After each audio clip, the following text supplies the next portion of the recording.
The story of Queen Tuta begins in a time of transition and turmoil in Illyria. Tutia rose to power after the death of her husband, King Agron, who had successfully unified several Illyrian tribes under his rule. Agron's victories, especially against the Greeks, brought prestige to the Illyrian kingdom, but his sudden death left the throne vulnerable. With Agron gone, Tuta assumed the role of regent, ruling on behalf of her young stepson Pinins. However, Tuta was not content with merely acting as a caretaker for the throne. Instead, she aimed to expand her authority and secure Illyria's dominance over the Adriatic Sea. Queen Tutita's rise to power was remarkable, given the patriarchal nature of Illyrian society. Though women could wield influence within certain tribes, it was unusual for a woman to hold absolute power over a kingdom. Tuta's ability to command respect and loyalty from Illyrian warriors demonstrates her political acumen and strength as a leader. Her reign began with the continuation of her late husband's policies, focusing on military expansion and the consolidation of power. In particular, Tutia prioritized strengthening Illyria's naval capabilities, which would become a defining feature of her rule. Tuta inherited a kingdom that relied heavily on piracy and maritime trade, both of which were vital to the economy of Illyria. She embraced these practices and actively encouraged raids against Greek and Roman merchant ships in the Adriatic. Illyrian piracy, long tolerated as a necessity for survival, now became an instrument of state policy under Tuta's leadership. She saw piracy not only as a way to enrich her kingdom, but also as a means to assert control over important trade routes, challenging both Greek city-states and Roman merchants operating in the region. However, Tuta's aggressive policies quickly attracted the attention of Rome, which was beginning to assert its dominance in the Mediterranean. Roman merchants, frustrated by the frequent raids on their vessels, appealed to the Senate for action. As tensions between Rome and Illyria escalated, Tuta showed little willingness to compromise. Her refusal to halt piracy and her defiant attitude toward Roman envoys would soon ignite a conflict that would shape the course of Illyrian history. The confrontation between Queen Tuta and Rome began with a diplomatic mission that ended disastrously. In response to the growing threat of Illyrian piracy, Rome sent 2 envoys to negotiate with Tuta and demand an end to the raids. According to historical accounts, the Roman envoys were met with hostility. Tuta, dismissive of their complaints, argued that piracy was a private enterprise in Illyria, and that she had no authority to stop it. However, her dismissive attitude and defiance went beyond mere diplomacy. She reportedly ordered the assassination of one of the Roman envoys, an act that enraged the Roman Senate. Tuti's decision to insult and kill a Roman envoy was a turning point. In Roman eyes, such an act was a direct insult to the Republic and a violation of diplomatic norms. The assassination provided the perfect pretext for Rome to launch a military campaign against Illyria, framing it as a mission to restore order and protect trade. The Romans declared war in 229 BC, beginning what would later be known as the First Illyrian War. Tuta, now facing the full might of the Roman Republic, prepared her kingdom for conflict. Despite the odds, Tuta's forces initially put up strong resistance. The Illyrians were skilled seafarers, and their naval prowess allowed them to hold off Roman advances for a time. However, Rome's military superiority and organizational skills soon became apparent. The Roman fleet systematically targeted key Illyrian ports and strongholds along the coast, disrupting Tuta's ability to coordinate her forces. Towns that were heavily reliant on piracy, like Corcyra, quickly fell to Roman control, and some Illyrian tribes began defecting to the Romans. Tuta's failure to unify the Illyrian tribes under a single command structure further weakened her position. While some tribes remained loyal, others saw the conflict as an opportunity to distance themselves from her rule and align with Rome. The fragmentation of Illyrian resistance proved to be a significant obstacle in the war. As the Romans advanced deeper into Illyrian territory, Tuta found herself increasingly isolated, with fewer allies to rely on. The decisive moments of the war came when Roman forces captured major Illyrian ports and strongholds, effectively cutting off Tuta's access to the sea. Without a functional navy to challenge Rome's fleet, Illyrian resistance crumbled. By 228 BC, Roman armies reached the heart of Tuta's territory, forcing her to retreat to the fortified city of Rhizon. Surrounded and with little hope of relief, Tuta was left with no choice but to negotiate terms for her surrender. The treaty between Queen Tuta and the Roman Republic was harsh. Under its terms, Tuta was allowed to retain a small portion of her territory, but she was forced to abandon most of her kingdom's naval power. Illyrian piracy was outlawed, and Rome imposed heavy restrictions on the movement of Illyrian ships. In addition, the treaty required Tututa to pay a significant annual tribute to Rome, further weakening the kingdom's economy. The once proud Illyrian navy, which had dominated the Adriatic, was now a shadow of its former self. Though defeated, Tuta's surrender marked only the beginning of Rome's influence in the region. The treaty allowed the Romans to establish protectorates over several coastal cities, paving the way for future expansion into the Balkans. Tuta, stripped of her power and influence, faded into obscurity. Some accounts suggest that she lived out the rest of her life in seclusion, while others imply that she continued to resist Roman control in smaller ways, though her impact on history would never again reach the heights of her early reign. Tuta's fall was not just a personal defeat, it signaled the end of Illyria's independence and the beginning of Rome's dominance in the region. The First Illyrian War demonstrated the futility of resisting Rome's growing power, as even the most defiant leaders could not stand against the might of the Republic. Yet, Tuta's legacy as a bold and unyielding ruler would endure, inspiring future generations with her story of resistance. Although Queen Tuta's reign ended in defeat, her legacy remains a powerful symbol of resistance and defiance. She is remembered as one of the few female rulers in ancient history to lead her people in battle, challenging the dominant powers of her time. Tuta's willingness to stand up to Rome, even in the face of overwhelming odds, has made her a legendary figure in the history of the Balkans. Her story represents the resilience and independence of the Illyrian people, whose identity persisted despite their subjugation by Rome. Tuta's reign also highlights the challenges faced by female rulers in a male-dominated world. Her defiance and ambition were viewed as dangerous by her contemporaries, particularly by the Roman elite, who saw her actions as a threat to their authority. Yet Tuta's leadership demonstrated that women could hold power and influence in times of crisis. Her ability to command armies and govern a kingdom defied the expectations of her time, earning her a place in history as a trailblazer. In modern times, Queen Tuta has become a symbol of national pride in Albania and other parts of the Balkans. Her story is celebrated as an example of courage and determination, with many viewing her as a heroine who fought to protect her people's independence. Statues and monuments in her honor can be found throughout the region, serving as reminders of her impact on history. Tuta's legacy continues to inspire those who value freedom and resistance against oppression. The story of Queen Tuta is not just about war and defeat, it is a story of perseverance and identity. Even after her fall, the spirit of resistance that she embodied lived on in the hearts of the Illyrian people.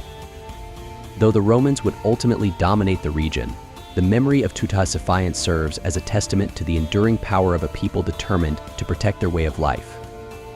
Tuta's reign relied heavily on the maritime economy of Illyria, which was shaped by both trade and piracy.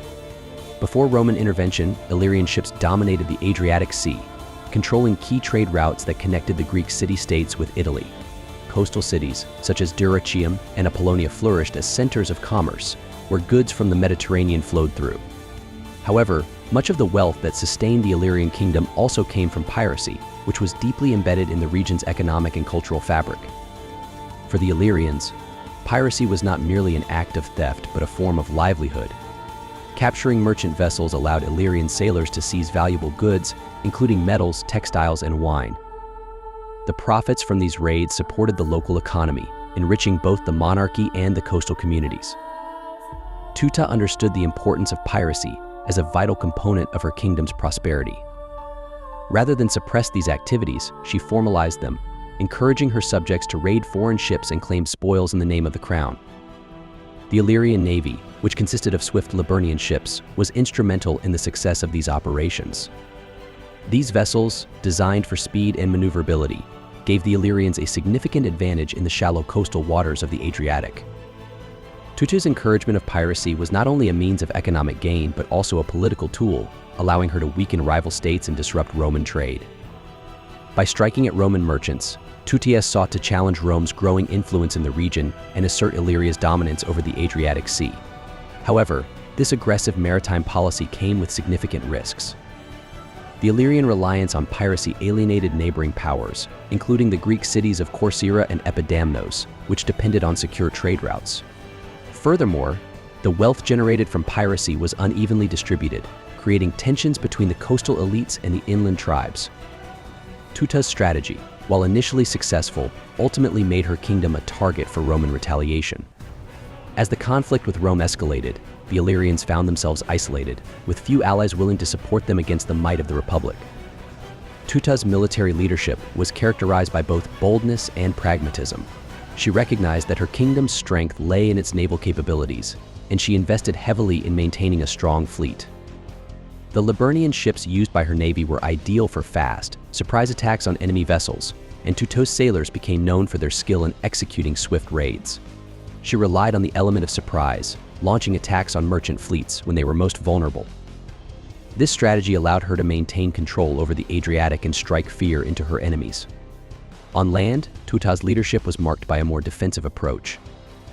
She focused on fortifying key cities and strongholds throughout Illyria, recognizing that the rugged terrain of the region provided a natural advantage against invaders. Cities like Rhizon and Skadra became critical defensive hubs, where Illyrian warriors could regroup and resist Roman advances. Tutta also relied on the support of inland tribes, although maintaining their loyalty proved challenging as the war with Rome intensified. One of Tutta's most significant challenges was uniting the various Illyrian tribes under a single command. While some tribes were fiercely loyal, others were more autonomous, pursuing their own interests. Tutta's ability to inspire loyalty among these fragmented groups was limited, and this lack of unity weakened the overall resistance against Rome. Even so, Tutta's personal courage earned her the respect of many warriors. It is said that she personally led some naval expeditions, demonstrating her willingness to fight alongside her people.